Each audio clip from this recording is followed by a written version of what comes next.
Assalamualaikum warahmatullahi wabarakatuh. Kami dari kelompok 2 ingin mempresentasikan audit dari kelompok 2. Saya Intan Putri Dwi Rianti, dari Rifa Nur Aisyah, dan Salvi Fitrianingsih.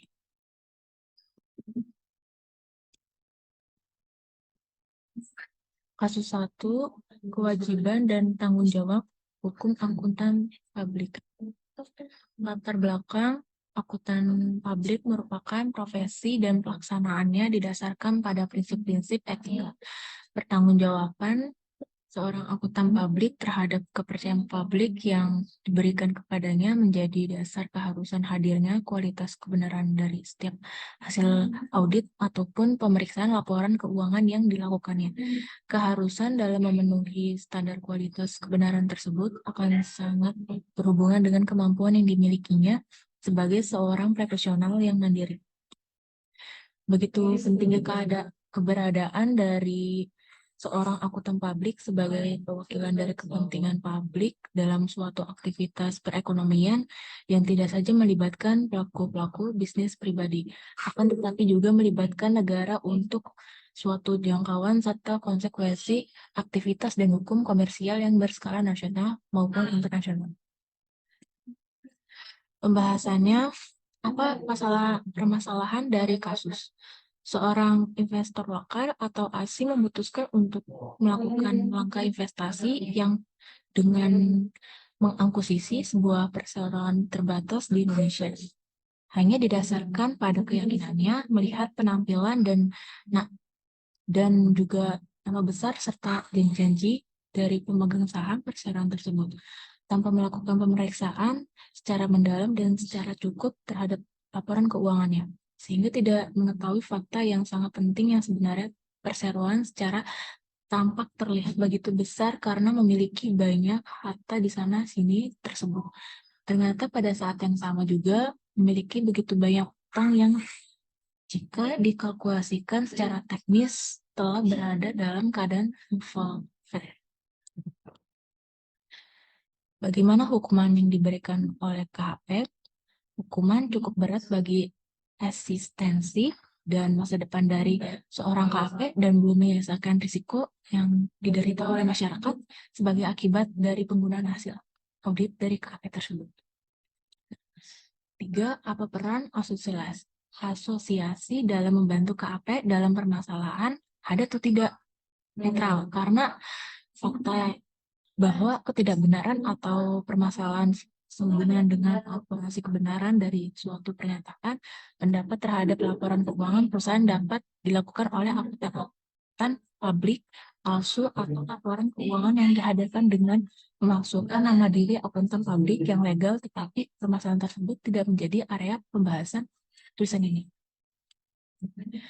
Kesimpulannya, akuntan publik mempunyai tanggung jawab untuk melindungi kepentingan publik, tidak hanya terbatas pada kepentingan klien atau pemberi informasi kerja, tetapi juga bertanggung jawab terhadap etika yang bersumber dari kode etik profesi akuntan publik tentang prinsip-prinsip etika, norma, dan independensi, serta bertanggung jawab terhadap profesinya yang bersumber dari standar profesional akuntan publik dan anggaran dasar organisasi profesi akuntan publik.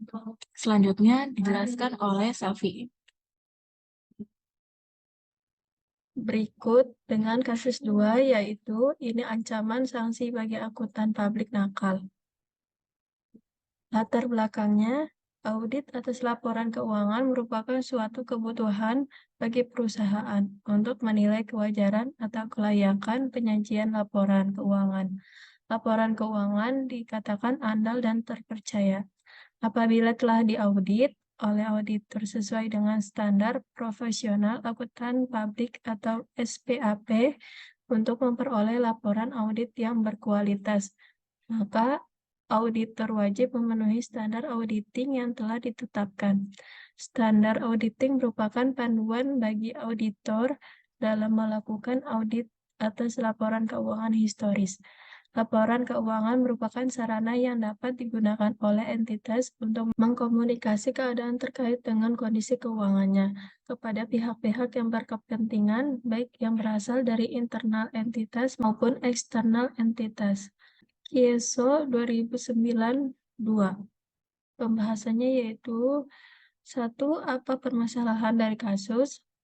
Yaitu KAP SBE atau Kantor Akuntan Publik Satrio, Big Eni, dan rekan melakukan audit tahunan kepada PT SNP Finance secara tidak benar. Hasil audit tersebut menjadi dasar pemeringkatan efek oleh PT Pervindo sebagai standar untuk pemberian oleh bank. Tercatat hasil pemeringkatan tersebut digunakan untuk mengajukan pinjaman pada 14 perbankan dengan total nilai kurang lebih 4 triliun rupiah. Yang kedua, bagaimana hukuman yang diberikan oleh KAP? Ada 3 sanksi dengan berbeda-beda, yaitu 1. Sanksi administrasi dari Kementerian Keuangan, yaitu rekomendasi untuk melaksanakan kewajiban tertentu, peringatan tertulis, pembatasan pemberian jasa kepada suatu jenis entitas tertentu, pembatasan pemberian jasa tertentu, pembukuan izin, pencabutan izin, atau denda. Dan yang ke-B, sanksi administrasi dari OJK, yaitu teguran tertulis atau peringatan tertulis, denda, pembekuan pendaftaran atau pembatalan pendaftaran. Dan yang ketiga, sanksi pidana, yaitu membantu melakukan manipulasi, memasukkan data, sengaja menghilangkan catatan atau kertas kerja, menjadi pihak terasosiasi dalam kejahatan yang disebutkan sebelumnya, langsung untuk memperpanjang izin akuntan publik. Pembahasan yang ketiga yaitu apa peran asosiasi dalam membantu KAP dalam permasalahan, ada atau tidak. Yaitu ada semakin banyaknya terjadi kecurangan yang terjadi dalam proses audit oleh pihak auditor dan membuat kualitas audit yang dihasilkan menjadi kurang dipercaya kewajarannya. Fakta yang berada di lapangan terlihat bahwa tidak semua auditor memenuhi dan mematuhi standar auditing dalam melakukan tugasnya. Kesimpulannya yaitu kasus SNP Finance dan Deloitte ini bisa dijadikan pelajaran bagi para pelaku bisnis dan auditor. Pelaku bisnis sebaiknya tidak melakukan kecurangan atau memanipulasi laporan keuangan. Dan seharusnya akuntan perusahaan tetap teguh dalam memegang prinsip-prinsip dan kode etiknya. Jika dari awal perusahaan sudah mengalami kondisi keuangan yang buruk, lebih baik diungkapkan secara jujur. Kerugian bisa bertambah dan merugikan lebih banyak pihak. Kemudian di sini ada kasus 3, OJK beri sanksi untuk AP dan KAP terkait Wanarta Life di tengah penanganan likuidasi. Latar belakangnya yaitu laporan keuangan perusahaan merupakan sumber informasi penting bagi investor dan kreditur dalam mengambil keputusan. Perusahaan terbuka wajib melakukan penelaahan atas laporan keuangan perusahaannya untuk meningkatkan kepercayaan investor dan kreditur terhadap informasi laporan keuangan sesuai dengan peraturan OJK nomor 13 POJK 03 tahun 2017, Puri dan Sofian tahun 2019. Laporan keuangan memerlukan keahlian auditor eksternal sebagai pihak yang objektif untuk menunjukkan bahwa laporan keuangan telah disusun sesuai dengan prinsip akuntansi yang berlaku umum dan membuat informasi yang dibutuhkan oleh pengguna laporan keuangan. Melibatkan jasa auditor independen untuk melakukan fungsi pengauditan atas laporan keuangan pada perusahaan adalah cara yang dapat digunakan stakeholders untuk meminimalisasikan terjadinya konflik kepentingan. Menurut Visabilah, Faria, dan Praptiningsi tahun 2020. Salah satu kasus yang baru mencuat belakangan ini terkait dengan kegagalan audit atau skandal keuangan yaitu kasus Wanarta Life. Perusahaan asuransi ini ditemukan telah memalsukan data atau memanipulasi laporan keuangannya. Buntut kasus tersebut, AP Nunun Nurdiaman, Jenly Hendrawan, dan KAP. KNMT terlibat berdasarkan pemeriksaan yang dilakukan OJK, AP, dan KAP yang bekerja sama dengan Wanarta Wanarta Life ini gagal menemukan adanya skema kecurangan pada laporan keuangan yang dilakukan pihak Wanarta Life.